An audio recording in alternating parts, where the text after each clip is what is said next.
কুলপি বিধানসভার ঢোলা গ্রাম পঞ্চায়েতের সদস্য মমতাজ বিবি মিস্ত্রি জানিয়ে কুলপিতে রাজনৈতিক তরজা শুরু হয়েছে। তৃণমূল পঞ্চায়েত সদস্যের ছেলে সহ পরিবারের 9 জনের নাম রয়েছে প্রকৃত উপভোক্তা বঞ্চিত এই আবাস যোজনার তালিকায়।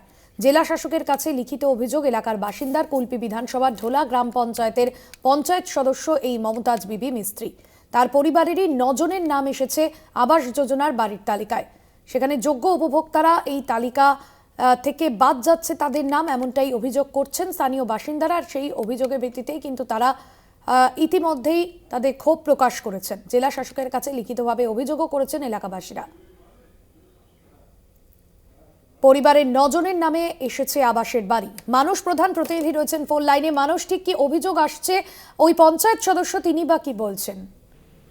দেখো, তোমাকে বলে রাখি, দক্ষিণ 24 পরগনা জেলার কুলপি বিধানসভার যে ধলা থানার অন্তর্গত দাড়িকৌড়তলা গ্রাম পঞ্চায়েতের সদস্য মমতাজ বিবি যে নামে কিন্তু যে অভিযোগ যে তার যে আত্মীয় বা তার ছেলের নামে 9 জনের নামে কিন্তু পাকার ঘর আবাস যোজনার যে রয়েছে, কিন্তু মানে ঘর রয়েছে, তারপরও কিন্তু আবাস যোজনা তাদের নাম এসছে 9 জনের নামে। এই কারণে কিন্তু রাজনৈতিক মহলে কিন্তু বিতর্কের ডানা সৃষ্টি হয়েছে। যেহেতু হচ্ছে ওই এলাকায়, ধলা এলাকায় যে বেশ কিছু মানুষ যারা হচ্ছে প্রকৃত প্রাপ্য, যে মাটি বাড়ি রয়েছে, সেই মাটি বাড়ি কিন্তু প্রাপ্য তারা কিন্তু পাচ্ছে না।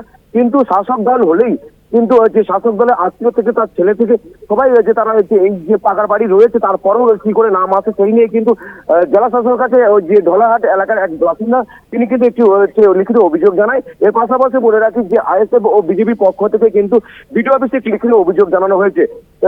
যে বিডিও অফিসের কাছে যে সার্ভে করতে তিনি যে কিভাবে এই যে নাম তালিকা রয়েছে সেই তালিকা কি করে যে এই সদস্য যে পাকার বাড়ি রয়েছে তার আত্মীয়দের পাকার বাড়ি রয়েছে তারপরেও কি করে তাদের নাম আছে সেই নিয়ে কিন্তু একটি লিখিত অভিযোগ জানানো হয়েছে বিরোধীদের পক্ষ থেকে।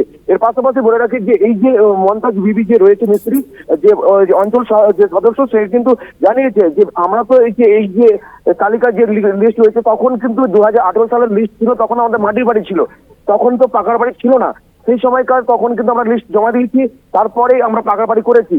তো এখন সার্ভে করতে এসছে ভিডিও থেকে, আর ভিডিওর সঙ্গে তো আমরা তো যে কোনো যাইনি, তো ভিডিও থেকে যদি আমাদের নাম বাদ যায় তো তাহলে বাদ দেবে, যদি পাই আমরা পাবো। এই নিয়ে কিন্তু এখনো কিন্তু এই বিষয়ে কিন্তু ভিডিও থেকে কোনো সদুত্তর জানানো হয়নি। বলে রাখি এর মধ্যে কিন্তু যে শাসককে কটাক্ষ করতে শুরু করেছে যে বিরোধীরা। একদমই ধন্যবাদ জানাবো। মানুষ প্রধান প্রতিনিধি ছিলেন ফোন লাইনে।